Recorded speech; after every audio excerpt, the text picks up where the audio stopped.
Aksi borong saham PT Panca Mitra Multi Perdana senilai 92,2 miliar yang dilakukan oleh Kaisang Pangarep membuat sebagian publik tercengang dan bertanya-tanya sumber kapital putra bungsu Presiden Jokowi tersebut dari mana. Kepo banget ya kita-kita ini, apalagi saya. Bener deh, cukup heran saya selaku pribadi yang berbisnis jatuh bangun di masa pandemi dan banyak di sekeliling saya dengan mata kepala sendiri saya melihat sebagian rakyat mengalami kesusahan di masa pandemi. Om Kaisang semakin kaya. Perlu belajar ini saya dengan dia. Udah muda, pinter, tajir lagi. Kita semua tahu dari berita bahwa agaknya selain para menteri, juga pastinya Opung yang bertambah kaya. Ternyata Om Kaisang pun semakin kaya. Ajarin dong Om dari mana sumber cuan yang digunakan untuk memborong saham tersebut. Bahkan ada yang bertanya, setelah anak dan mantu jadi wali kota, kini si bungsu beli saham 92 miliar. Uangnya dari mana nih? Tetapi bagi saya, karena bukan orang politik, urusan anak dan mantu menjabat wali kota oke-oke saja. Tetapi beli saham 92 miliar, ngeces juga gua. Strategi bisnisnya pinter nih Om Kaisang dengan memborong saham PT Panca Mitra Multi Perdana, sebuah perusahaan yang memproduksi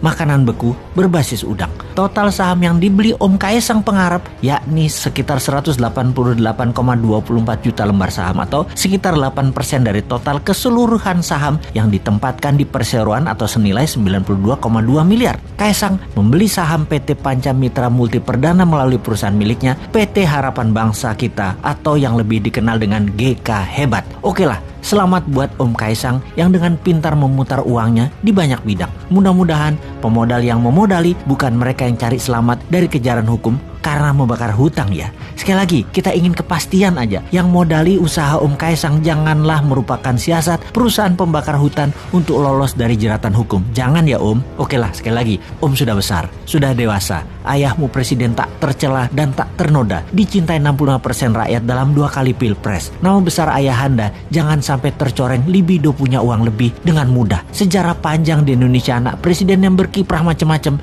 bikin ayahnya tumpah. Keluarga Cendana ada cerita panjang tentang itu. Presiden yang lalu juga anaknya yang kedua yang disebut Pangeran Cikeas ada gosip tidak sedap urusan bisnis dapat fulus, gak keringetan memanfaatkan jabatan orang tuanya. Jadi janganlah Om Kaisang membuat hal yang akan digosipkan karena jabatan ayahanda, yaitu sukses Om Kaisang karena orang dalam menjadi sejarah yang mengganggu prestasi ayahanda yang bersih.